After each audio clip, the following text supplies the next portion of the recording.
시간이 돈을 삼킨다. 한 달에 500만 원.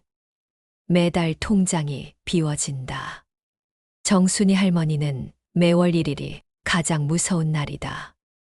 왜냐하면 그날이 요양원비를 내는 날이기 때문이다. 손가락으로 계산기를 두드린다. 500만 원 곱하기 12개월. 6천만 원. 한 해에 6천만 원이 간다고. 74세의 정순이 할머니에게 3억이라는 돈은 평생의 결과물이었다. 30년을 직접 운영한 식당에서 번 돈이다. 남편을 1995년에 여의고 혼자서 자식들을 키웠다. 새벽 4시에 일어나 밤 10시까지 서서 일했다. 발이 부어올랐고 허리가 굽었지만 멈추지 않았다. 왜? 내 자식들한테는 폐를 끼치지 말자. 혼자 살 수 있는 돈을 남겨놓자. 그 다짐으로 모은 3억 원이었다. 통장에 차곡차곡 쌓인 돈들. 그 돈은 어르신의 마지막 자존심이었다. 자식들한테 손 벌리지 않고 혼자 남은 인생을 살아갈 수 있다는 증거였다. 그런데 2019년 봄 척추 디스크가 터졌다. 의사는 수술을 권했지만 할머니는 거절했다. 수술비가 몇 천만 원대였기 때문이다. 대신 물리치료를 받으며 견뎠다. 그렇게 1년을 버티다 보니 다리가 마비되기 시작했다. 걸을 수는 있지만 계단을 올라가는 게 힘들었다. 화장실도 혼자 가기 어려워졌다. 그때 막내딸이 전화를 걸었다. 엄마, 이제 요양원 가야 해. 혼자 집에서 살 수는 없어. 처음에는 거절했다. 아니야, 내가 할 수 있어. 집에서 살 수 있어. 하지만 넘어지고 또 넘어지고 혼자서는 정말 어려워졌다. 결국 요양원을 찾아다니기 시작했다. 딸과 함께 3곳을 둘러봤다. 첫 번째 요양원은 너무 작았고, 2번째는 냄새가 이상했다. 3번째 요양원인 평안하우스는 깔끔했다. 침대도 새 것 같았고, 직원들도 친절해 보였다. 그곳의 원무과장은 할머니의 손을 잡았다. 정순이 어머니, 저희 요양원에서 편하게 지내세요. 스태프가 24시간 케어해 드립니다. 월 500만 원이면 충분합니다. 500만 원. 부담스러운 숫자였지만 견딜 수 있을 것 같았다. 3억 원을 500만 원으로 나누면 60개월. 5년이다. 5년이면 충분하지. 내가 5년 더 살 거 아니겠어. 그렇게 평안하우스에 입소했다. 2019년 5월 15일. 그날부터 할머니의 시간은 돈으로 환산되기 시작했다. 처음 3개월은 괜찮았다. 직원들이 친절했고 밥도 잘 나왔다. 같은 방을 쓰는 할머니와도 친해졌다. 하지만 4개월째부터 뭔가 이상해지기 시작했다. 월급 명세서처럼 나오는 요양비 청구서에 항목이 자꾸 늘어났다. 첫 달 500만 원, 2번째 달 기저귀비 30만 원 추가, 3번째 달 의약품비 40만 원 추가, 4번째 달 물리치료비 50만 원 추가, 5번째 달 식사 프리미엄 서빙비 30만 원 추가. 어라, 처음에는 500만 원이라고 했는데 할머니는 혼자 누워서 천장을 봤다. 계산기를 집어들었다. 500만 원 플러스 150만 원. 이제는 월 650만 원이다. 딸에게 전화를 해야 하나 하는 생각도 들었지만 하지 않았다. 자식들한테 폐 끼치지 않으려고 들어온 거였다. 그냥 견디기로 했다. 통장에서 650만 원을 빼내는 날, 할머니는 한숨을 쉬었다. 이대로면 내 돈이 언제까지 버틸까? 처음으로 시간이 돈을 삼키는 현실을 깨달았다. 남은 인생이 돈으로 환산되는 공포를 느꼈다. 74세의 정순이는 침대에 누워 천장을 바라봤다. 그 천장에서 5년이 지나갈 때까지 아무도 그녀의 손을 잡아주지 않을 것이라는 생각이 들었다. 정순이는 전형적인 한국의 어머니다. 1950년생이니 올해가 74세. 아직도 손에 밥 지을 수 있는 감각이 남아있는 나이다. 1976년 23세의 젊은 여자가 남편 정재권을 만났다. 그는 건설회사에 다니는 평사원이었다. 큰 돈을 버는 건 아니었지만 성실했다. 1978년 큰아들을 낳았고 1981년 막내딸을 낳았다. 정순이는 전형적인 아내의 역할을 했다. 새벽에 일어나 남편 도시락을 싸고 아이들 옷을 깨끗이 빨아주고 밤이 늦도록 남편을 기다렸다. 하지만 1995년 정재권은 뇌졸중으로 쓰러졌다. 45세였다. 너무 이른 죽음이었다. 정순이는 그날 하루 종일 울었다. 큰아들은 17세, 막내딸은 14세였다. 둘 다 등록금이 필요한 나이였다.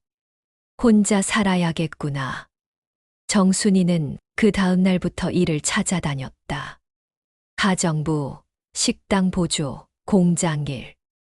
모든 일을 했다. 하지만 번 돈으로는 아이들 등록금을 내기 부족했다. 그래서 1997년 47세 나이에 자신의 식당을 냈다. 종로의 한 골목에 작은 순두부 식당을 차렸다. 새벽 4시 일어나기. 그 시간은 30년을 계속됐다. 30년 동안 정순이는 새벽 4시에 깼다. 콩을 불리고 갈고 끓이는 과정을 반복했다. 손가락이 굽어졌고 하루 종일 서서 일해서 다리가 부어올랐다. 의자에 앉은 기억도 드물었다.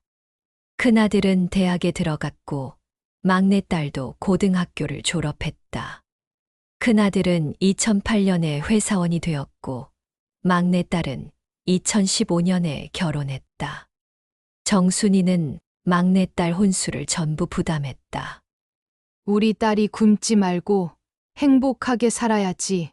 하지만 그 과정에서 번 돈을 다 썼다. 자식들의 결혼식, 손주들의 유학비. 어느새 모아놓은 돈의 절반이 없어졌다.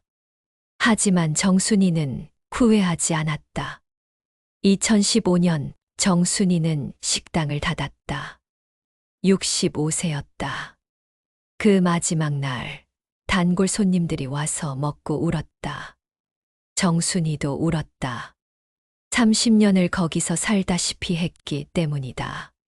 최후의 그 순간 정순이가 가진 것은 3억 원과 60평 남짓한 자기 집 한 채뿐이었다. 이제 이 돈으로 혼자 살면 되겠구나. 정순이는 그 돈을 통장에 넣고 비밀번호를 기억해 놨다. 자식들한테는 폐 끼치지 말고 혼자 살자. 그게 그녀의 다짐이었다. 2015년부터 2019년까지 4년을 혼자 살았다. 아파트에서 조용히 지냈다. 텔레비전을 보고 이웃 할머니들과 경로당에서 만나 바둑을 두고 손주들이 방문할 때 맛있는 것을 해줬다. 그 4년은 최고의 시간이었다. 하지만 2019년 봄 척추 디스크가 터졌다. 의사는 수술을 받으셔야 한다고 했지만 정순이는 거절했다. 수술비가 얼마나 드는지 알았기 때문이다. 병원 원무과에서 일하던 이웃 할머니에게서 들었다. 척추 수술 1,000만 원은 기본인데? 그건 못한다. 내 돈으로는. 정순이는 물리치료로 버티기로 했다. 그렇게 1년을 버티다 보니 다리가 마비되기 시작했다. 감각이 없어졌다. 병원에서는 더 이상 못 견디면 집에서 혼자 지낼 수 없으니 요양원을 고려하세요 라고 했다. 요양원. 그 단어는 정순이에게 죽음을 의미했다. 긴 천장, 낯선 사람들, 매일 같은 밥. 하지만 마비된 다리 때문에 거절할 수 없었다. 내가 이런 나이까지 살아야 하나? 그 생각이 들던 날, 막내딸이 전화를 걸었다. 엄마, 요양원 가야 해. 내가 알아볼게. 정순이는 수화기를 내렸다. 2019년 5월 15일, 정순이는 평안하우스 요양원에 입소했다. 막내딸 한미라가 서류에 사인해 주었다.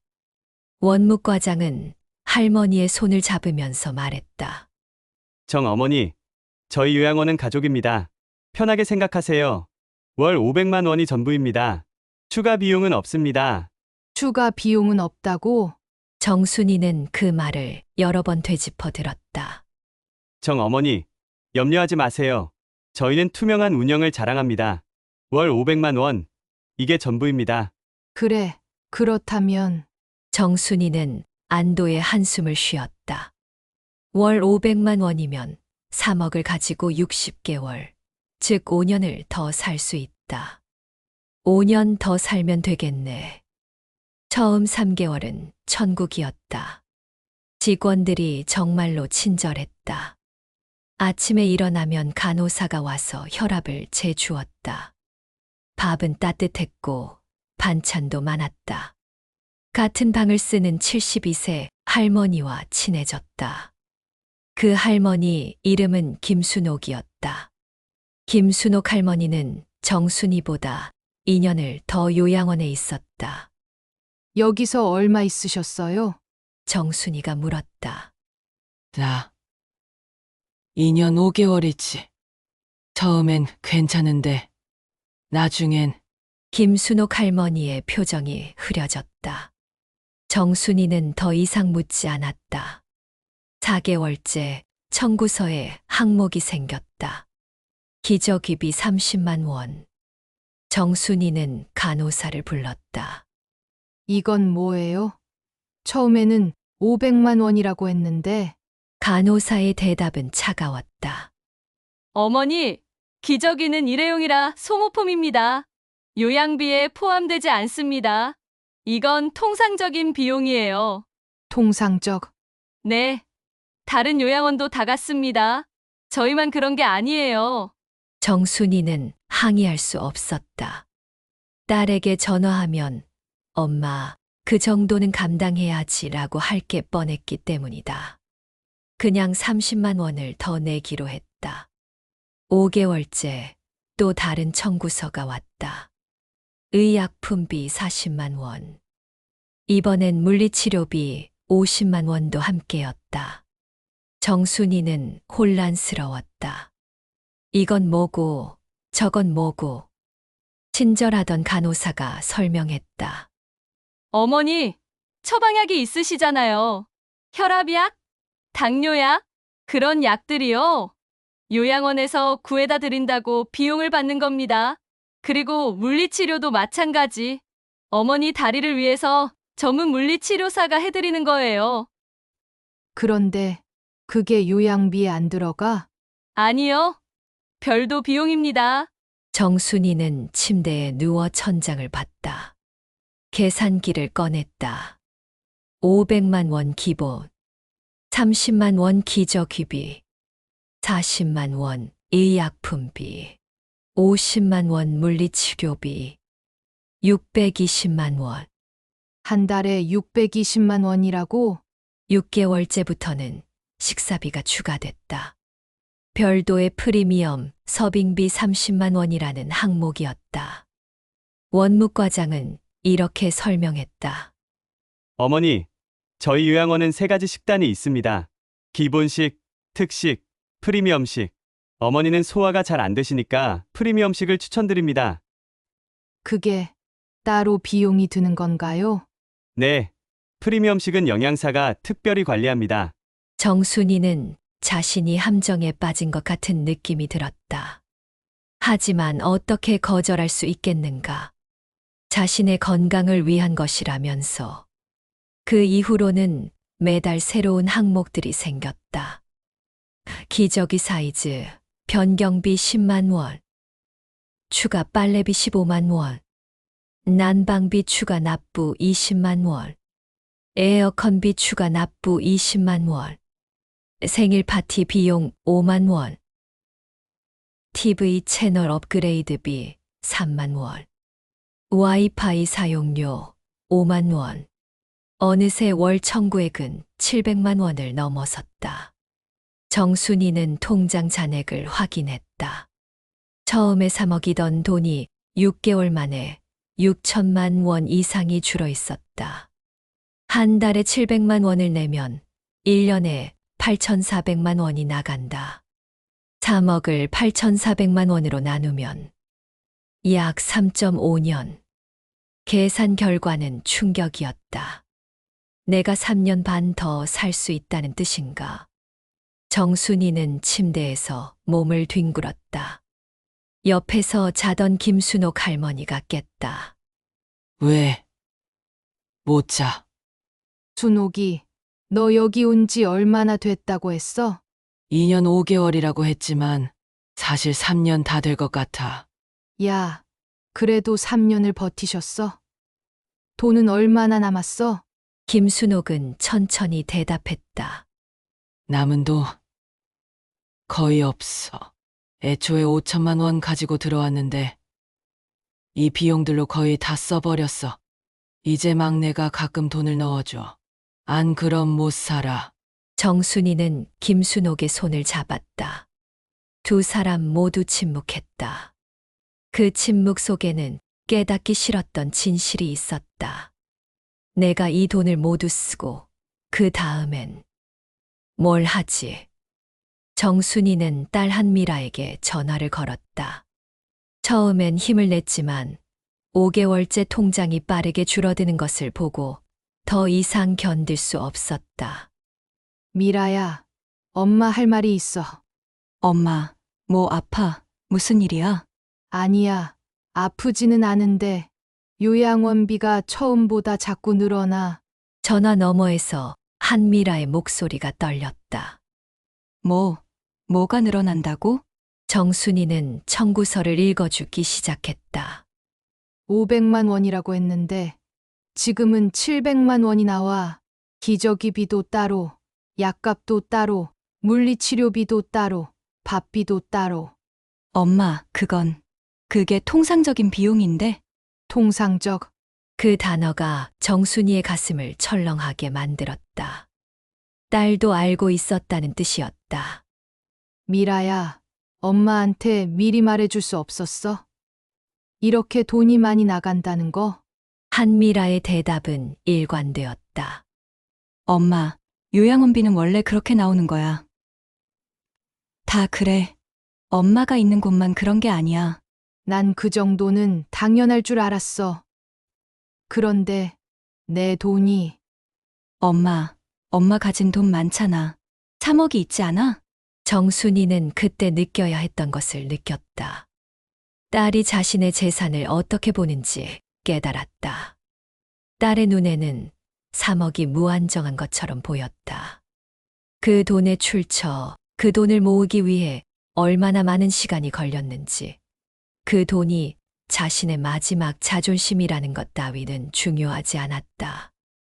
미라야, 그 3억은 내가 엄마, 통화 길게 못해. 나 지금 일하는 중인데 어차피 요양원비 나오는 게 맞으니까 그냥 내. 남은 돈으로 충분히 살 수 있잖아. 근데 엄마, 정말 힘들면 나중에 말해. 지금은 바빠. 사랑해. 톡 소리와 함께 전화가 끊겼다. 정순이는 수화기를 내려놓았다. 한참을 손가락으로 수화기의 버튼을 눌렀다 놨다를 반복했다. 자신의 말을 마저 할 수 없었다는 현실이 슬펐다. 일주일 뒤 막내딸이 요양원에 찾아왔다. 2개월 만의 방문이었다. 정순이는 맺혔던 마음을 풀기 위해 다시 한번 설명하려 했다. 미라야, 엄마가 있는 돈이 생각보다 빠르게 줄어들어서 엄마, 미안해. 내가 지금 정말 바빠. 내일 중요한 회의가 있어. 그냥 편히 있어. 요양원비 나오는 거 당연한 거니까. 당연한 거. 그 단어가 정순이를 더 깊은 절망으로 밀어 넣었다. 내가 너희 키웠을 때는 당연하지 않았는데 정순이가 중얼거렸지만 딸은 이미 옆 할머니들과 인사를 나누고 있었다. 핸드폰을 들었다 놨다를 반복했다. 시계를 자꾸 봤다. 엄마, 미안해. 정말 좀 가야 해. 다음에 또 올게. 미라야, 잠시만. 하지만 딸은 이미 나가고 있었다. 문이 닫히는 소리만 들렸다. 정순이는 혼자 남겨졌다. 양손 위에 무언가가 무거워졌다. 그날 밤 정순이는 뜬 눈으로 밤을 샜다. 옆 침대에 김순옥 할머니도 깼다. 너도 못 자? 응, 순옥아, 나 한 가지 궁금해.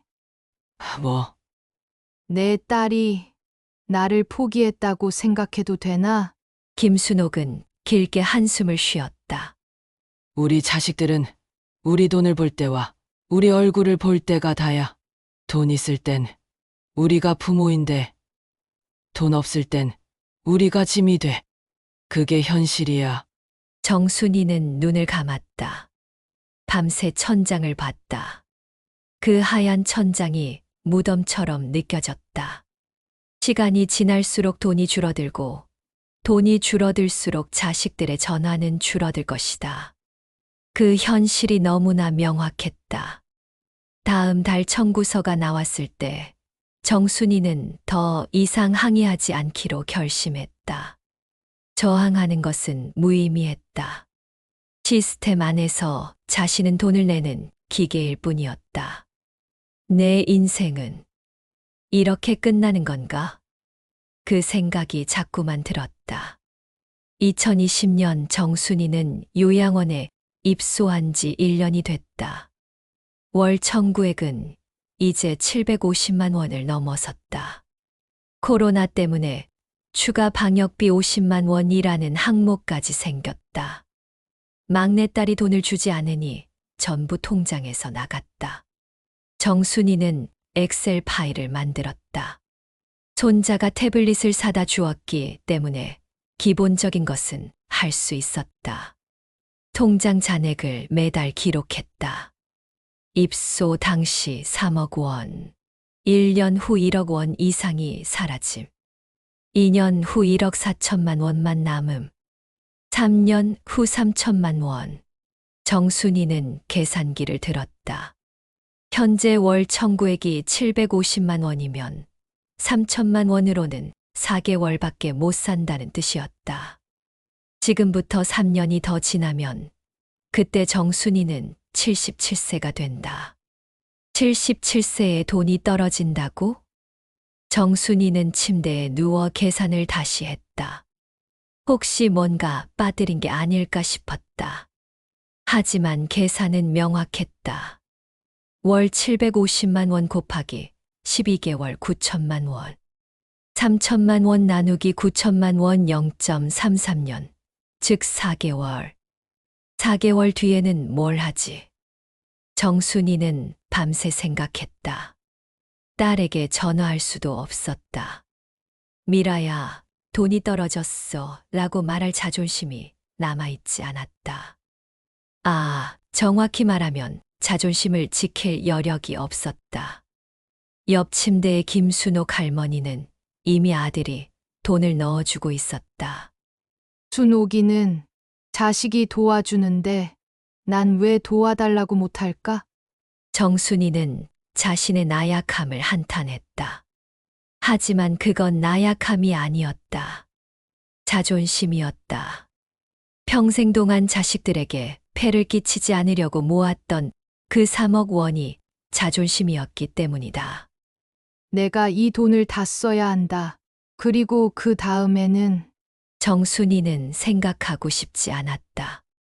그 다음의 일을 2021년이 되면서 정순이의 건강이 악화되기 시작했다. 허리 통증이 심해졌고 혈당 조절이 잘 안 됐다. 병원에 가야 한다고 간호사는 말했지만 정순이는 거절했다. 병원비도 돈이 나가기 때문이었다. 그냥 이대로도 약만 지어줘. 요양사는 의아한 표정을 지었다. 어머니, 그러면 병이 악화돼요. 검사라도 받으셔야 해요. 내가 더 쓸 돈이 없어. 정순이는 그렇게만 답했다. 요양사는 이제야 깨달았다. 이 할머니가 단순한 아픔이 아니라 절망 속에 있다는 것을. 밤이 되면 정순이는 통장 잔액을 자꾸만 확인했다. 손가락을 모바일 뱅킹 앱에 올렸다 놨다를 반복했다. 돈이 줄어드는 현실을 보면서도 돈이 줄어드는 현실에서 눈을 떼지 못했다. 내가 생각을 잘못했나? 그 생각도 들었다. 애초에 요양원에 와야 했나? 그냥 집에서 넘어지면서 살 수도 있지 않았을까? 하지만 그것도 아이러니였다. 자신의 독립을 위해 모은 돈이 결국 자신을 종속시키는 수단이 되었기 때문이다. 한 가지 확신한 것은 있었다. 내가 죽기 전에 돈부터 떨어지겠구나.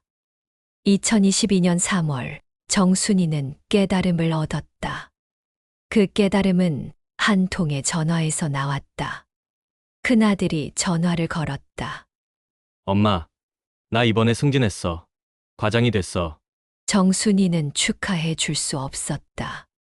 동우가 그럼 엄마를 도와줄 수 있겠네. 뭘 도와줘야 하는데. 엄마 괜찮아? 돈이 거의 떨어질 것 같아. 전화 너머에서 긴 침묵이 있었다. 정순이는 거기서 자신의 아들의 진심을 들었다. 엄마, 나도 대출이 많아. 집 대출에 자동차 대출. 미안해. 한 2년 뒤에 여유가 생기면 그땐 좀. 2년이고 뭐고 엄마는 4개월밖에 못 산다고.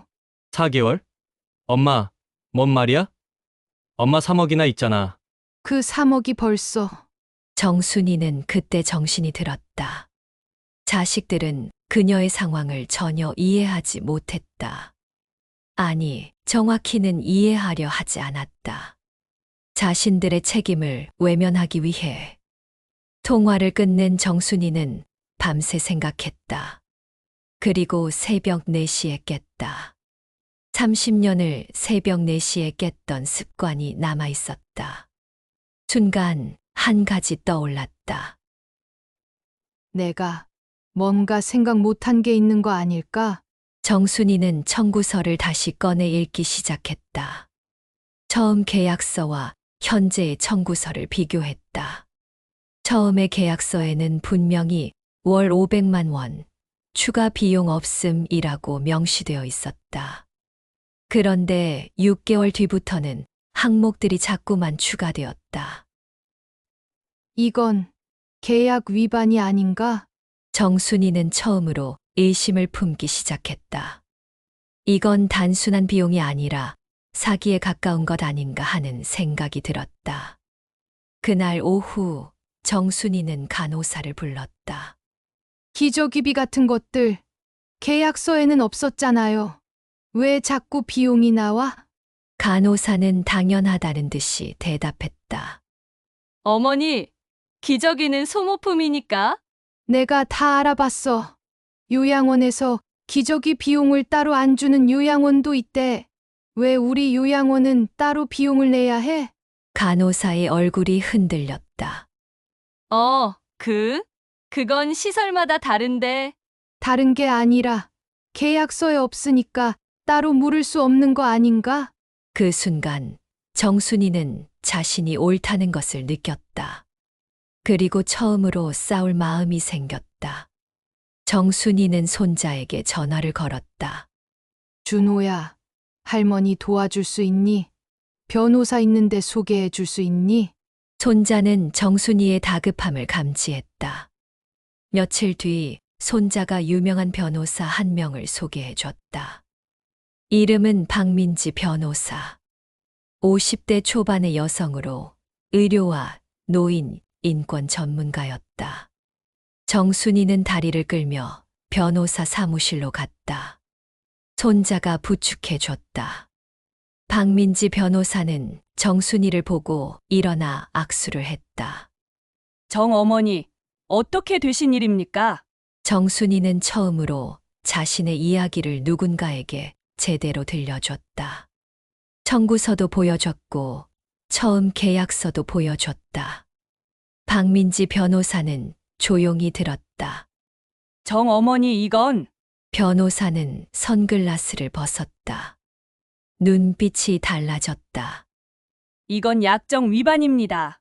명확한 범죄입니다. 정순이의 가슴이 철렁했다. 범죄?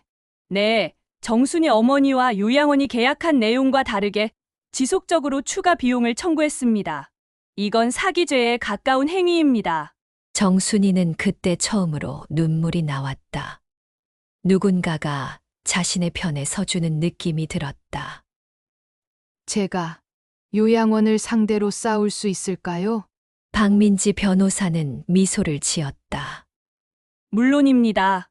정 어머니, 우리가 이 싸움을 해보겠습니다. 그날 밤 정순이는 침대에 누워 천장을 봤다. 하지만 이번엔 다른 감정이 들었다. 절망이 아니라 분노였다. 그리고 그 분노는 자신을 다시 일으켜 세웠다. 변호사 박민지는 빠르게 움직였다. 2022년 5월 그녀는 요양원을 상대로 법무법인 공식 편지를 보냈다. 내용은 명확했다. 계약 위반으로 인한 추가 청구 비용의 전액 반환 요구. 요양원 측은 처음엔 무시하려고 했다. 하지만 변호사는 계속 압박했다. 정순이가 제출한 청구서들은 명백한 증거였다. 3년간 불법 청구한 내역이 모두 기록되어 있었다. 2022년 8월 요양원 원장과 변호사의 합의 협상이 있었다. 정순이는 변호사 사무실에서 그 대화를 들었다. 스피커폰을 켜두었기 때문이다. 요양원 원장의 목소리는 초조했다. 변호사님, 뭔가 합의 방법이 없을까요? 박민지 변호사는 차갑게 대답했다. 어머니께서 3년간 불법 청구받으신 금액을 전액 환급하고 위약금으로 그에 해당하는 금액을 배상하셔야 합니다. 전액 환급은 너무 많은데요. 정 어머니가 계약한 500만 원과 실제로 청구받으신 금액의 차이 3년이니까 계산해 보세요. 적어도 1억은 넘을 겁니다. 요양원 원장은 침묵했다. 정순이는 그 침묵 속에서 승리를 느꼈다. 결국 합의가 성립했다. 요양원은 정순이에게 1억 2천만 원을 환급하기로 했다. 그리고 위약금으로 6천만 원을 추가로 배상하기로 했다. 총 1억 8천만 원. 정순이의 통장으로 1억 8천만 원이 들어왔을 때 정순이는 울었다. 손자가 옆에서 안아줬다. 할머니, 이제 괜찮으세요? 이제 충분히 살 수 있어요. 정순이는 손자의 어깨에 기대어 울었다. 아니, 웃으면서 울었다. 처음으로 누군가가 자신의 편이 되어줬기 때문이다. 이 소식은 요양원의 다른 입소자들에게도 전해졌다. 특히 김순옥 할머니는 깜짝 놀랐다. 아니, 이게 정말 돈을 받은 거야? 응. 법원에서 받은 거야. 그럼 나도 할 수 있을까? 정순이는 박민지 변호사의 연락처를 주었다. 이후 김순옥 할머니도 요양원을 상대로 소송을 제기했다. 다른 할머니들도 따라서 소송을 제기했다. 2023년 3월 평안하우스 요양원은 결국 폐업 신청을 제출했다. 언론에 보도되었고 요양원의 불법 추가 비용 청구 적발이라는 기사가 여러 매체에 실렸다. 정순이는 그 기사를 읽으면서 생각했다. 내 한 사람의 싸움이 다른 사람들도 도와줬구나. 요양원 원장은 경찰에 고소되었고 법원은 2년의 징역을 선고했다. 정순이의 추가 배상금도 나왔다. 총합 2억 원대. 이제 정순이의 통장에는 3억을 넘는 돈이 다시 들어와 있었다. 2023년 6월 정순이는 새로운 집으로 이사했다. 강변의 작은 원룸이 아니라 작지만 아담한 전원주택이었다. 정원도 있었고 창밖으로 산이 보였다. 정순이는 처음으로 자신의 인생을 위해 돈을 썼다.